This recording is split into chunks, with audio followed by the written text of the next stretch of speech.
नमस्कार। खास रिपोर्ट की हम शुरुआत कर रहे हैं। पार्लियामेंट में आज दिन भर 3 शब्दों की बड़ी चर्चा रही। Doomsday man of India. Finance minister ने ये किसके लिए कहा, क्यों कहा? मोदी सरकार के मिनिस्टर ने फैमिली प्लानिंग के नारे हम दो हमारे दो का नया मतलब भी समझाया। दिन की सबसे बड़ी पॉलिटिकल स्टोरी के सारे डॉट्स जोड़कर देखने में पता चलता है कि अब ये लड़ाई the family versus Narendra Modi की हो चुकी है। हमने आज की पार्लियामेंट्री स्पीच को डिकोड किया। राहुल गांधी की टाइमलाइन और मोदी सरकार के मंत्रियों की स्पीच देखकर हमने ये रिपोर्ट तैयार की है। किसकी स्पीच में कौन कौन से शब्द बार बार आ रहे हैं, गौर से देखिए।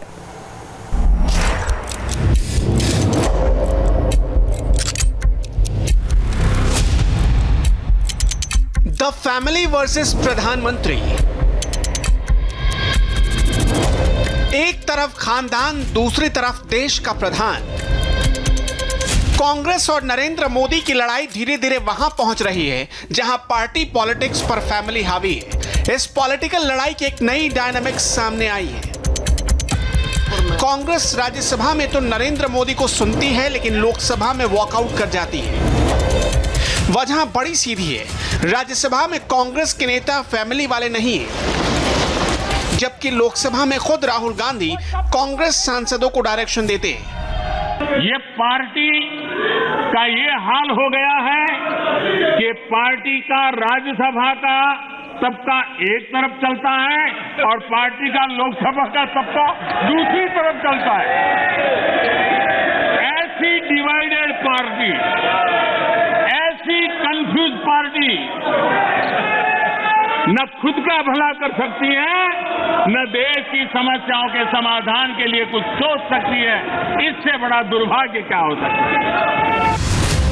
राहुल गांधी ने नरेंद्र मोदी के लिए आज भी लिखा हेट यानी नफरत। नरेंद्र मोदी से इतनी नफरत के पीछे दरअसल फैमिली वाली सोच है। खानदान को लगता है कि प्रधानमंत्री की कुर्सी तो हमारी है, इस पर मोदी कैसे बैठ गया। यही सोच राहुल की पॉलिटिक्स को ड्राइव कर रही है। राहुल गांधी ड्राइविंग सीट पर बैठना चाहते हैं, मगर हिंदुस्तान की ड्राइविंग सीट खाली नहीं है, क्योंकि उस पर नरेंद्र मोदी बैठे हैं। राहुल गांधी जो बोलते हैं, कांग्रेस उसी लाइन पर चलती है, word to word, same to same. Rahul Gandhi की टाइमलाइन देख लीजिए, कांग्रेस की टाइमलाइन देख लीजिए और प्रियंका गांधी की बदलती टाइमलाइन देख लीजिए। लेवल बहुत गुस्से वाला है। नरेंद्र मोदी से इतना गुस्सा क्यों है? नरेंद्र मोदी से इतनी नफरत क्यों है? पिछले 24 घंटे में राहुल गांधी ने 3 प्रयोग कर लिए। पहला प्रयोग, चले राहुल चाइनीज एक्सपर्ट बनने। दूसरा प्रयोग, चले राहुल चौधरी बनने, पगड़ी बांधने और ट्रैक्टर चलाने। और तीसरा प्रयोग, चले राहुल हिंदू मुसलमान करने। चाइना, हिंदू मुसलमान और किसान, इस ट्रिपल प्रयोग से राहुल गांधी नरेंद्र मोदी को डाउन करना चाहते हैं। राहुल के प्रयोग फैमिली वेंचर वाले हैं। इन प्रयोगों में सोनिया गांधी लैब इंचार्ज के रोल में हैं, तो बहन प्रियंका गांधी लैब टेक्नीशियन बनकर यूपी का पॉलिटिकल वाटर टेस्ट कर रही हैं। प्रयागराज के संगम का ये वीडियो बनाने और उस पर एक कविता चिपकाने में प्रियंका ने पूरे 48 घंटे लगाए। ऑडियो वीडियो पॉलिटिकल प्रयोग में राहुल गांधी कभी लद्दाख बॉर्डर पर चले जाते हैं, कभी उल्टे पांव दिल्ली बॉर्डर पर लौट आते हैं। चलिए राहुल के तीनों प्रयोग का एक एक करके लिटमस टेस्ट करते हैं। राहुल गांधी कहते हैं नरेंद्र मोदी चीन से डरते हैं। अब चीन से कौन डरता है और चीन को कौन डराता है, इसे समझने के लिए 2 तस्वीरें देखते हैं। 2021 में लद्दाख बॉर्डर से चाइनीज आर्मी के लौटने की सबसे ताजी तस्वीरें आप देख चुके हैं। पूरी दुनिया कह रही कि नरेंद्र मोदी ने चीन को बैरंग लिफाफे की तरह वापस भेज दिया। दूसरी तस्वीर 2008 में दौलत बेग ओल्डी एयर स्ट्रिप पर एयरफोर्स के AN-32 एरोप्लेन के लैंड होने की है। हिंद की सेना के इस पराक्रम पर भी पूरे देश को नाज है। 2008 में यूपीए की सरकार थी, मनमोहन सिंह प्रधानमंत्री थे, AK एंटनी रक्षा मंत्री थे और राहुल गांधी कांग्रेस के पावरफुल लीडर थे। लेकिन दौलत बेग ओल्डी एयर स्ट्रिप पर AN-32 उतारने की योजना के बारे में एयरफोर्स ने उस समय की सरकार को भी नहीं बताया था, क्योंकि एयरफोर्स के कमांडर्स को डर था कि कहीं सरकार उसे रेड सिग्नल ना दिखा दे। दौलत बेग ओल्डी कराकोरम पास से सिर्फ 7 किलोमीटर दूर है। एयरफोर्स के इस स्ट्रेटेजिक एयरपोर्ट तक पहुंचने के लिए ही मोदी सरकार ने डीओबी रोड बनवाई है, जो चीन की आंखों में खटक रही है। इस स्ट्रेटेजिक नजरिए से बेहद अहम है दौलत बेग ओल्डी। सेना और एयरफोर्स एयर स्ट्रिप को ऑपरेशनल करना चाहती थी। चीन नहीं चाहता था Daulat Beg Oldi air strip operational हो। 1965 से 43 साल तक दौलत बेग ओल्डी पर विमान नहीं उतरा। 2008 में एयरफोर्स ने रक्षा मंत्री को बताए बिना विमान उतारा। आज सुनने में थोड़ा अजीब लग सकता है कि भारत सरकार एयरफोर्स को ऐसे इंपॉर्टेंट ऑपरेशन की मंजूरी देने में आनाकानी करे। 2008 की कांग्रेस सरकार चीन से कितना डरती थी, ये समझने के लिए हमने दौलत बेग ओल्डी एयर स्ट्रिप को ऑपरेशनल करने वाले air marshal retired Pranav Barbora से बात की। मेरे को गवर्नमेंट से परमिशन नहीं चाहिए था, और मैं क्यों लूं उनसे? इसलिए कि 43 इयर्स के लिए बार बार हमें कहा जाता था कि ये नहीं हो सकता, परंतु हमने चैलेंज लिया, ट्रेनिंग किया, और करने के बाद चीन ने एक पहली बार बोला कि हाँ, हम आपसे टेलीफोन पर बात करेंगे। उन्होंने किया नहीं, तो उन्होंने फ्लैग मीटिंग मंगाया। तो फ्लैग मीटिंग अभी जहाँ चुशूल का वहाँ चल रहा है, वहाँ उनका ये एक जगह है जहाँ हमारे फ्लैग मीटिंग्स होते हैं, वहाँ के लिए बुलाया। तब वहाँ वो भी नहीं आया।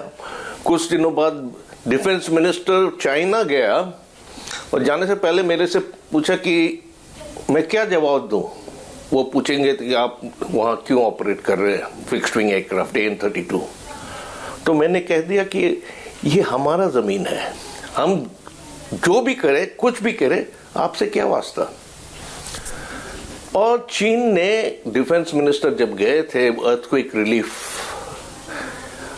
सामान लेकर चीन, उन्होंने मुंह नहीं खोला।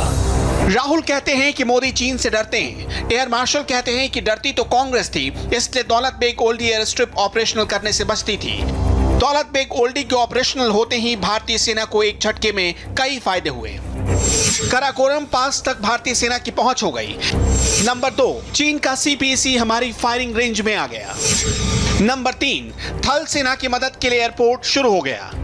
एयर मार्शल प्रणव बारबोरा 2008 में एयरफोर्स के वेस्टर्न कमांड के चीफ थे। एयरफोर्स को कांग्रेस सरकार पर भरोसा नहीं था, और तत्कालीन रक्षा मंत्री को एयरफोर्स पर एतबार नहीं था। AK एंटनी अपनी सेना को नाराज करके भी चीन को खुश रखना चाहते थे, इसलिए DOB एयर स्ट्रिप ऑपरेशनल होने से नाखुश थे।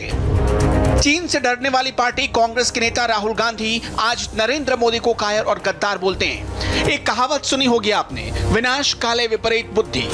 राहुल गांधी के बारे में इसी से मिलता जुलता एक बयान आज वित्त मंत्री निर्मला सीतारमण ने संसद में दिया।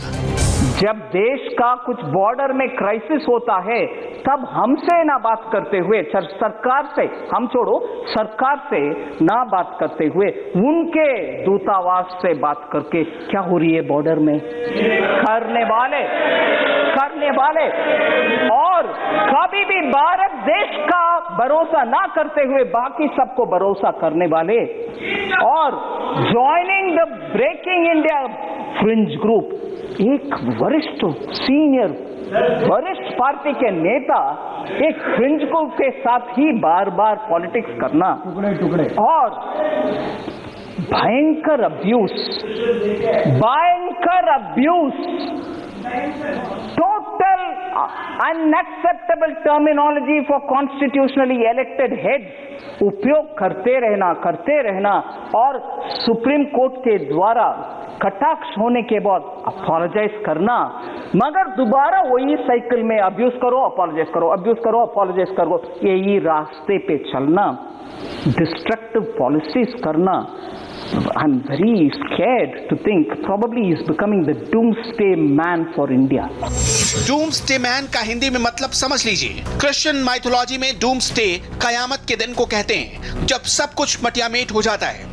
डूम्सडे मैन उनको कहते हैं जो बार बार कयामत के दिन को याद करते हैं, जो सब कुछ तहस नहस हो जाने के सपने देखा करते हैं। जिस लोकसभा में राहुल गांधी सिर्फ नरेंद्र मोदी पर हमला करने के लिए जाते हैं, उसी लोकसभा में मोदी सरकार के एक और मंत्री ने राहुल गांधी को एक्सपोज किया। जम्मू कश्मीर से धारा 370 हटाने को लेकर राहुल बार बार हिसाब मांगते हैं। अमित शाह ने 30 सेकंड में राहुल को पॉलिटिकल जवाब दे दिया।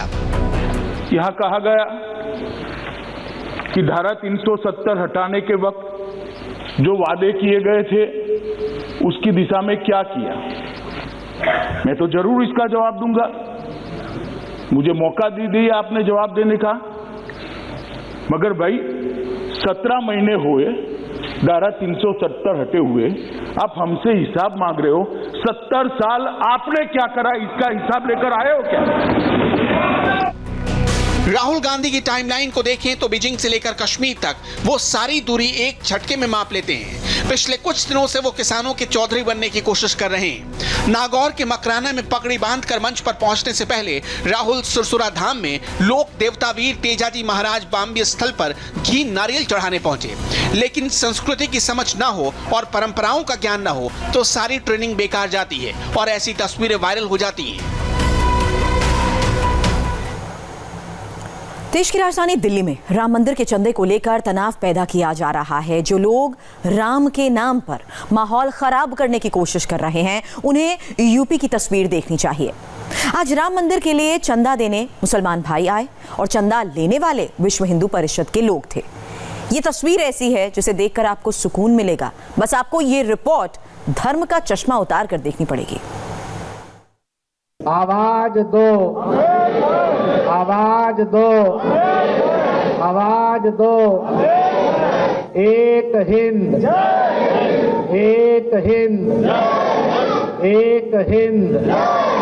जय हिंद, जय हिंद। सिर्फ हिंदू मुसलमान, भारत में जितने भी रिलीजन्स हैं सबके लिए बहुत एकता का संदेश देता है ये मंच। इस पर आने के बाद बहुत गर्व फील होता है। और जो अभी हमारा ये मंदिर निधि समर्पण का अभियान चल रहा है राम मंदिर के ऊपर, ये हमारे हिंदू मुस्लिम को जोड़ने का बहुत अच्छा तरीका है कि हम इसमें बढ़ चढ़कर भाग लें। अल्लामा इकबाल ने कहा है राम के वजूद पे हिंदुस्तान को नाज, अहले नजर समझते हैं इसको इमामे हिंद। राम इमामे हिंद हैं, उन्हें हिंदू भी पूछता है और मुसलमान भी मानता है। राम राम जय राजा राम, राम राम जय सीता राम। सवाल राम मंदिर का आया तो मुस्लिम भाई नजीर बन गए। आज मजहब की दीवारें टूट गई, मंदिर मस्जिद का भेद मिट गया। हिंदू मुसलमान कहकर बांटने वालों को करारा जवाब मिल गया। जब मर्यादा पुरुषोत्तम के भव्य और दिव्य राम मंदिर निर्माण की बारी आई तो हिंदुओं के साथ साथ मुसलमानों ने भी समर्पण निधि के लिए खुलकर दान किया। नवाबों की नगरी में तहजीब का अद्भुत संगम लगा। किसी ने 5100, किसी ने 11,000 दिए, तो क्या वो अपवित्र हो जाएगी? क्या ये मानवता और इंसानियत नहीं है? वहां पर शियों ने भी दी। मैंने सुन्नी वक्फ बोर्ड से अपील की थी, पूरे हिंदुस्तान ही नहीं पूरी दुनिया के अंदर एक भी मस्जिद ऐसी नहीं है जहां पर 72-73 इस्लाम के फिरके जाकर नमाज अदा कर सकते हो। सारी मस्जिदें फिरकों में बटी हुई है और इसलिए एक मस्जिद तो ऐसी बना लो जिसमें और हिंदुस्तान के जो 72-73 फिरके अब हो गए हैं मजहब इस्लाम को मानने वाले मुसलमानों के, वो सब आकर नमाज अदा कर सकते। सिर्फ बड़े बुजुर्ग ही नहीं, बच्चों ने भी पाई पाई से भरा गुल्लक भगवान राम के नाम पर मंदिर समर्पण निधि में दान कर दिया। कोई किसी को बुलाकर नहीं लाया था, ना ही किसी को न्योता भेजा गया। सबकी अंतरात्मा ने राम नाम की आवाज लगाई और लोग मजहब की बंदिशों से आगे बढ़कर भगवान राम के भव्य मंदिर निर्माण में योगदान देने पहुंच गए। तो हमारे हिंदुस्तान की तहजीब रही है हिंदू मुसलमान की एकता, ये हमारी मिसाल है।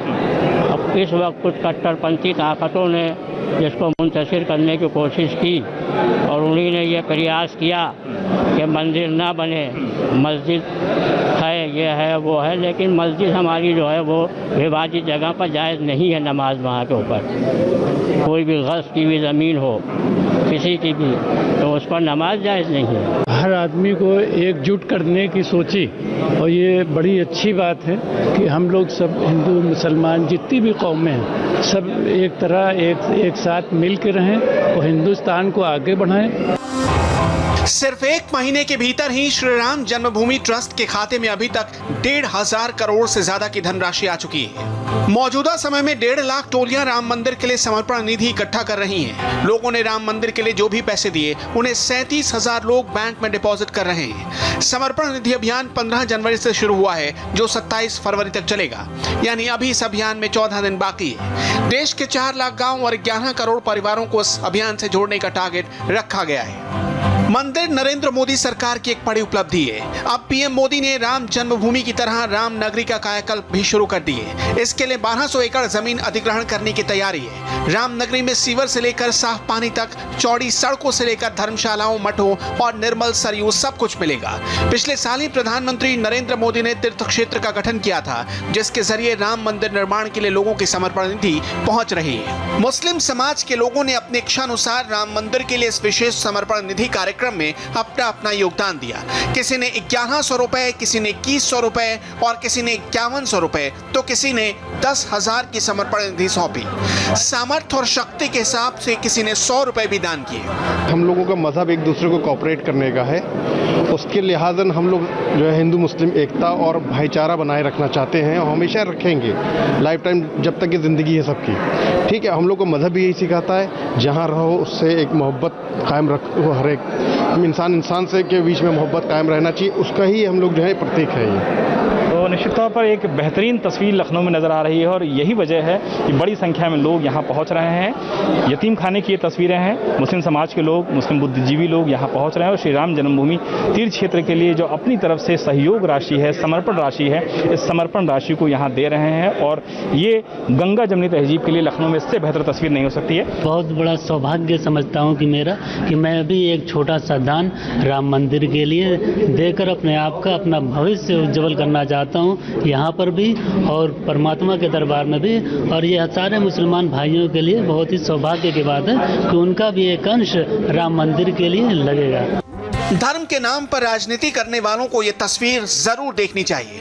ओवैसी को भी यह तस्वीर देखनी चाहिए। ये नई पीढ़ी के बच्चे हैं, यतीम हैं, इसी यतीम खाने में गुजारा करते हैं और अपनी मेहनत से जो पॉकेट मनी जुटाई थी वो भगवान राम को समर्पित कर दिया है। इन बच्चों ने सिक्कों और नोटों से भरा एक बड़ा गुल्लक आरएसएस के सीनियर मेंबर इंद्रेश कुमार के हाथों में सौंपा। ये उन कट्टरपंथी ताकतों को जो हमारे बच्चों का मुस्तकबिल खराब करना चाहते हैं, उनके लिए ये गल्ला नहीं, ये बम है। कार्यक्रम पूरी तरह मुसलमानों की तरफ से आयोजित किया गया, जिसमें शिया भी आए और सुन्नी भी आए। यहाँ कोई पॉलिटिकल लाइन नहीं थी, सिर्फ सोशल लाइन थी। भगवान राम के आदर्शों का गुणगान था, जो हिंदू के लिए भी सीख की तरह है और मुसलमान भाइयों के लिए भी। मैंने मुस्लिम समाज की तरफ से, मुस्लिम संस्था के हिसाब से, मुस्लिम एजुकेशन सोसाइटी के नाम से ही चेक दिया है। इसमें 5100 रुपए का हम लोग ने चेक से जो है मंदिर निर्माण के लिए हम लोग ने दिया, समर्पण किया है। आप लोग चाहते हैं कि और भी समाज के लोग आगे आए ताकि जो दूरियां कही जाती हैं वो दूरियां कम से कम पूरी तरीके से खत्म हो। ये हमारे समाज से जुड़ा लोग हैं और इस संस्था ने तमाम लोग इसमें जुड़े हुए थे। यह मेरा अकेले का कंट्रीब्यूशन नहीं है, इसमें मुस्लिम समाज के सभी लोग जुड़े हुए थे जिन्होंने ये कंट्रीब्यूशन किया है मंदिर निर्माण के लिए। और उम्मीद करते हैं कि और भी लोग जो हैं वो भी इसमें समर्पण करेंगे। अभी आपने देखा कैसे बच्चे जो हैं यहाँ पे समर्पण कर रहे थे मंदिर निर्माण के लिए, कितनी उत्सुकता थी उन लोगों में। तो इससे एक अच्छा माहौल जो गंगा जमुना तहजीब है वो आज आपको यहाँ पे देखने को मिली होगी। मंदिर मस्जिद के नाम पर लोगों को लड़वाने वालों को एक मुसलमान की बात बहुत गौर से सुननी चाहिए। जितनी शक्ति उतना दान दिया, लेकिन जो बातें कहीं उसकी कीमत या उसकी अहमियत उससे भी ज्यादा है। लगातार 2 दिनों से श्री राम मंदिर के लिए अयोध्या में जो ऐतिहासिक मंदिर बनना है उसके निर्माण के लिए निधि समर्पण राशि के तौर पर मुस्लिम समाज की तरफ से बड़ा कार्यक्रम किया गया है और मुस्लिम समाज के लोग यहाँ पर मौजूद हैं। लखनऊ में यतीम खाने में, और यतीम खाने में छोटे बच्चों ने, बुजुर्गों ने, मुस्लिम समाज के लोगों ने बढ़ चढ़ कर हिस्सा लिया है और अपनी तरफ से जो कोशिश है वो निधि समर्पण योजना के तहत यहाँ पर बाकायदा चंदा दे करके पूरी तरीके से निभाई जा रही है। देखिए, जो मेरे हाथ में आप गल्ला देख रहे हैं, जिसमें छोटे छोटे बच्चों ने राम मंदिर निर्माण में 10 रुपए, 5 रुपए, 20 रुपए डालकर अपना सहयोग किया है, ये उन कट्टरपंथी ताकतों को जो हमारे बच्चों का मुस्तकबिल खराब करना चाहते हैं, उनके लिए ये गल्ला नहीं, ये बम है। ये उनके मुंह पर तमाचा है कि हम मुसलमान हिंदुस्तान के भेदभाव नहीं चाहते, हम एक है, एक होकर रहना चाहते हैं। मंदिर हो, मस्जिद हो, गुरुद्वारा हो, चर्च हो, हम सबका सम्मान करते हैं। तो ये पूरी दुनिया में उन कट्टरपंथी ताकतों के लिए एकता का बम है, जो इन कट्टरपंथियों की जो सोच है उसको कहीं ना कहीं डैमेज जरूर करेगा। अब तक मंदिर निर्माण के लिए 5 मीटर की खुदाई हो चुकी है। राम मंदिर को छोड़कर बाकी हिस्सों में कंस्ट्रक्शन के लिए टाटा कंसल्टेंसी से एग्रीमेंट हो चुका है। कौन सा निर्माण कहां होगा, कैसा होगा, वास्तुशास्त्र के हिसाब से उसका डिजाइन क्या होगा, नोएडा की कंपनी के साथ इसका एग्रीमेंट हुआ है। पूरे हिंदुस्तान के अंदर 4000 से अधिक मंच के कार्यकर्ता गली गली, मोहल्ले मोहल्ले जाकर और इकट्ठे होकर लाखों लाख मुसलमानों की भागीदारी इमामे हिंद श्री राम के मंदिर में कर चुका है। 2016 में हमने लखनऊ से ये आगाज किया था, जब सैकड़ों हजारों मुसलमान लखनऊ और अयोध्या में इकट्ठे हुए और उन्होंने नारा लगाया था, कसम खुदा की खाते हैं इमामे हिंद श्री राम का मंदिर वहीं बनवाएंगे। यह अहद लिया था, संकल्प किया था। लखनऊ में पिछले कुछ दिनों से ऐसे कार्यक्रम लगातार हो रहे हैं, यानी अयोध्या में सिर्फ राम मंदिर की नींव भर नहीं पड़ रही, बल्कि इसके साथ साथ देश भर में कौमी एकता और भाईचारे की मजबूत और ठोस बुनियाद भी रखी जा रही है। आपने यूपी की रिपोर्ट देखी है, दिल्ली में क्या हो रहा है। पिछले 48 घंटे से राम के नाम पर माहौल खराब करने की कोशिश। रिंकू शर्मा हत्याकांड पर जमकर सियासत। दिल्ली पुलिस कह रही है कि क्राइम हुआ है, पूरे मामले को समझना है तो गौनिका अरोड़ा की ये रिपोर्ट देखिए।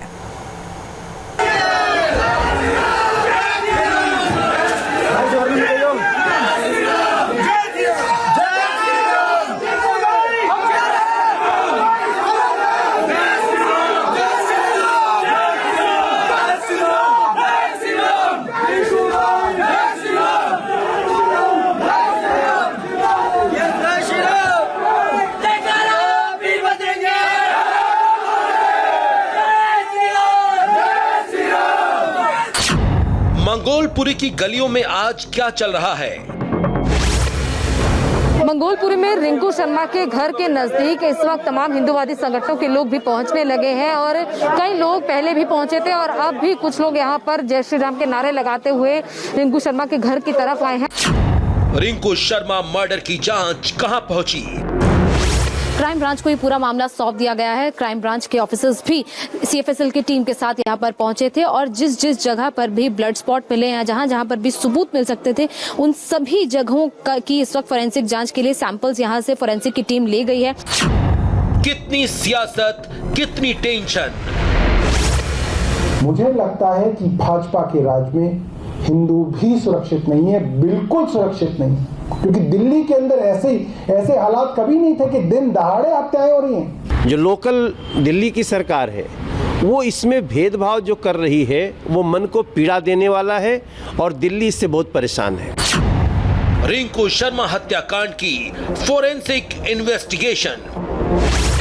जिस जगह पर रिंकू शर्मा की हत्या हुई उस जगह पर अब फोरेंसिक टीम पहुंच चुकी है। फोरेंसिक टीम इस पूरे मामले की जांच कर रही है और तमाम जो सबूत हैं उसे इकट्ठा यहाँ पर किया जा रहा है। किसी भी तरीके का कोई सबूत हो, किसी भी तरीके का कोई ब्लड का स्पॉट हो या फिर कोई भी ऐसा हथियार यहाँ पर मिले, उन सभी चीजों की जाँच यहाँ पर की जा रही है।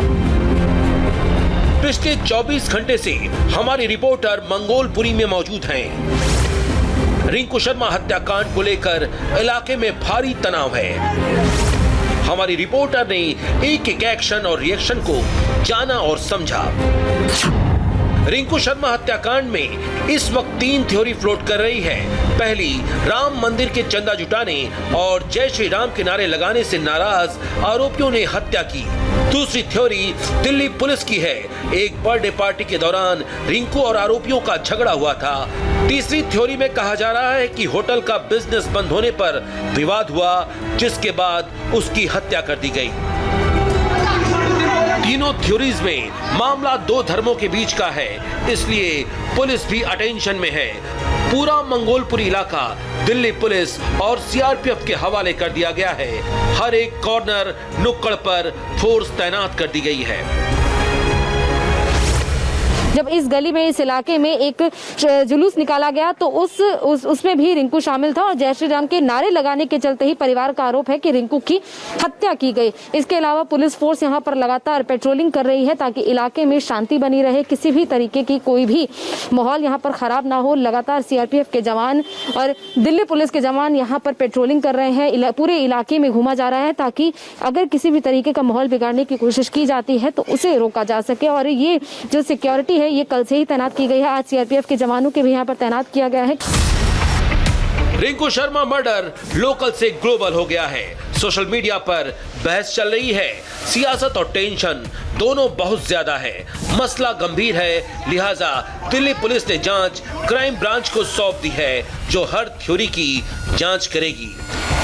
हमने आपने कुछ महीने पहले ही कम्युनल हिंसा में दिल्ली को धधकते देखा है। मंगोलपुरी इलाके में हिंदू मुस्लिम की मिक्स आबादी है। मंगोलपुरी के ब्लॉक के आसपास भी कई मुसलमानों के घर हैं। आरोपियों के घर भी रिंकू के घर के 100 मीटर के दायरे में हैं। हत्या से नाराज लोग आरोपियों के घर पर अपना गुस्सा उतार चुके हैं, इसलिए चौकसी और बढ़ा दी गई है। गली को एक तरीके से बंद कर दिया गया है क्योंकि जो आरोपी हैं वो भी इसी गली के या फिर इसके नजदीक की गलियों के रहने वाले हैं। ऐसे में इलाके में माहौल खराब ना हो या परिवार पर किसी भी तरीके का और कोई हमला ना हो, परिवार को सुरक्षा दी जा सके, इसी लिहाज से पूरी गली में इस वक्त सीआरपीएफ की तैनाती की गई है। इसके साथ साथ दिल्ली पुलिस के जवान यहाँ पर तैनात है और गली के अंतिम छोर पर और स्टार्टिंग में एक तरीके से गली को बंद किया गया है ताकि कोई भी इस गली के अंदर ना आ पाए और ना ही परिवार को किसी भी तरीके का कोई और खतरा हो। आपको बताएं कि नसीरुद्दीन जो इनमें से एक आरोपी है, उस आरोपी का ये घर है और इस वक्त घर पर ताला लगा हुआ है। घर के सभी लोग इस वक्त फरार हैं। फिलहाल पुलिस ने 5 आरोपियों को इस मामले में गिरफ्तार कर लिया है और बाकी के जो आरोपी हैं उनकी तलाश लगातार जारी है। और जहां पर एक आरोपी नसीरुद्दीन का घर है, वहीं से कुछ ही दूरी पर रिंकू शर्मा का घर है, सिर्फ कुछ कदमों की दूरी पर। बाकी के आरोपियों के घर भी यहाँ पर आसपास है। इस पूरी कवायद का सिर्फ एक मकसद है कि मामला धार्मिक है, इसलिए जांच पक्की रखनी है और कदम फूंक फूंक कर चलना है और सबकी बात को रखना है। हमने भी इस मसले को गंभीरता से समझा और जांच के लिए आई फोरेंसिक टीम की पूरी इन्वेस्टिगेशन को देखा और समझा। हमने मंगोलपुरी की गलियों के माहौल को भी देखा और रिंकू के घर वालों से भी मिले और हत्या के आरोपियों के पक्ष को भी जानने की कोशिश की। आज दोपहर 2 बजे के करीब सीएफएसएल की टीम मंगोलपुरी रिंकू के घर पर पहुंची। वैज्ञानिक तरीके से जांच की जा रही है। मकसद साफ है, रिंकू के कातिलों को जेल की सलाखों के पीछे पहुंचाना है। 5 आरोपी गिरफ्तार हो चुके हैं, बाकी बचे आरोपियों की तलाश जारी है। सीएफएसएल की टीम ने आज पूरी घटना को रिक्रिएट किया और एक-एक सबूत को इकट्ठा किया। रिंकू शर्मा की हत्या की जांच के लिए जिस जगह पर रिंकू शर्मा की हत्या हुई वहां पर अभी कुछ ही देर पहले फोरेंसिक की टीम पहुंची थी। क्राइम ब्रांच को ये पूरा मामला सौंप दिया गया है। क्राइम ब्रांच के ऑफिसर्स भी सीएफएसएल की टीम के साथ यहां पर पहुंचे थे और जिस जिस जगह पर भी ब्लड स्पॉट मिले हैं, जहां जहां पर भी सबूत मिल सकते थे, उन सभी जगहों की इस वक्त फोरेंसिक जांच के लिए सैंपल्स यहां से फोरेंसिक की टीम ले गई है। आपको दिखाएं कि यहाँ पर जो तमाम बड़े बड़े चौक से सर्कल्स लगाए गए हैं, इनमें जो जो जगह पर ब्लड स्पॉट्स हैं वहां के सैंपल्स यहाँ से लिए गए हैं। ब्लड इसके अलावा ब्लड ग्रुप की भी जांच की जाएगी कि किसका ये ब्लड है। इस सारी जांच जो है वो यहाँ पर की जाएगी। कोई इस तरीके से यहाँ पर तमाम अलग अलग घरों के बाहर ये स्पॉट्स लगाए गए हैं और इस तरीके से यहाँ पर लिखा गया कि किस घर के सामने से ये सैंपल लिया गया है, किस घर के सामने ये सर्कल लगाया गया है। दरअसल जब रिंकू पर हमला किया जा रहा था, कई लोग उसके पीछे थे। जिस तरह से फुटेज में दिख रहा है कि करीब कई लोग हाथ में लाठी डंडा लिए रिंकू के पीछे भागे थे। रिंकू खुद घर से बाहर निकलकर उनसे भिड़ रहा था। इसके अलावा परिवार के जो सदस्य हैं वो उन्हें रोक रहे थे। ये सारी तस्वीरें जो दिख रही हैं उसी के आधार पर ये पूरी जांच की जा रही है और कुछ इस तरीके से यहाँ पर सर्कल लगाए गए हैं और ब्लड के जो सैंपल्स हैं वो यहाँ से लिए गए। इसके अलावा तमाम जो अलग अलग सैंपल्स जो कि इस पूरे मामले की इन्वेस्टिगेशन में मददगार साबित हो सकते हैं, वो सभी सैंपल्स यहाँ से लिए गए हैं क्योंकि जो पूरा झगड़ा है, पूरी वारदात है, वो इसी जगह पर, इसी गली के अंदर हुई हुई थी, जहां पर रिंकू पर हमला हुआ, जो तमाम लोग उसके पीछे थे वो साफ उस वीडियो में दिखाई भी दे रहे हैं, जिसके आधार पर पुलिस इस पूरे मामले की जांच कर रही है। लेकिन क्योंकि पूरे मामले की जांच CFSL की टीम भी करेगी, इसीलिए अब बुधवार को ये घटना हुई थी और आज यानी कि शनिवार को यहाँ पर CFSL की टीम पहुंची और यहाँ पर ये रिंकू के घर के बाहर की जगह है, जहाँ पर भी एक सर्कल लगाया गया और वहाँ पर भी जो ब्लड के स्पॉट्स हैं वहाँ के भी सैंपल्स पूरी तरीके से लिए गए और इस तरीके से जो सैंपल्स हैं वो पूरी गली में लिए गए हैं। आगे आगे जहाँ पर भी रिंकू भागा, रिंकू अपनी जान बचाने के लिए जहाँ जहाँ भी आगे गया वहाँ पूरे सैंपल्स लिए गए हैं। इसके अलावा जो सैंपल्स लिए गए उसे बाकायदा एक डायरी में नोट किया जा रहा था और उस जगह की तस्वीरें भी ली जा रही थी। 2.5 घंटे तक CFSL की टीम ने वारदात वाली जगह से सैंपल इकट्ठा किए। एक एक पॉइंट को सर्किल किया गया और हत्यारों ने कैसे रिंकू को मौत की घाट उतारा, उसकी पूरी रिपोर्ट फैक्ट के साथ तैयार की। गोनिका अरोड़ा ने उस पूरी प्रक्रिया को समझने की कोशिश की। इसके अलावा जहां जहां पर भी इस पूरे इलाके में CCTV है, हम आपको दिखाएं, चंद्रभान आपको ये दिखाएं कि यहाँ पर जो भी CCTV लगे हैं, इन पूरे CCTV की फुटेज जो है वो उसकी भी जांच की जाएगी। इसके अलावा फोरेंसिक की टीम जो है वो हर एंगल से इस पूरे मामले की फोरेंसिक एंगल से जांच करेगी और हर जगह जहां जो भी इस गली से जो भी ऐसा सबूत मिल सकता है जिसकी जांच जो है जो सबूत जो है वो जांच में मददगार साबित हो सकता है, वो सारे सबूत फोरेंसिक की टीम यहाँ से लेकर गई है और करीब 2 घंटे का वक्त फोरेंसिक की टीम यहाँ पर कर गई है। 2:30 बजे फोरेंसिक की टीम यहाँ पर आई थी और करीब 4:30 बजे वो टीम यहाँ से निकली है। इसके अलावा क्राइम ब्रांच के ऑफिसर्स यहाँ पर पहुंचे और सिर्फ सबूत ही नहीं इकट्ठा किए गए बल्कि साथ साथ परिवार और आसपास के लोगों के बयान भी लिए गए हैं, जो कि इस पूरे मामले की जांच में मददगार साबित हो सकते हैं और हर जगह हर स्पॉट की तस्वीरें भी फोरेंसिक की टीम ने ली है। हरियाणा के मुख्यमंत्री मनोहर लाल खट्टर ने किसान आंदोलन को लेकर एक बड़ा बयान दिया है। मनोहर लाल खट्टर की पूरी बात सुनाएंगे थोड़ी ही देर बाद।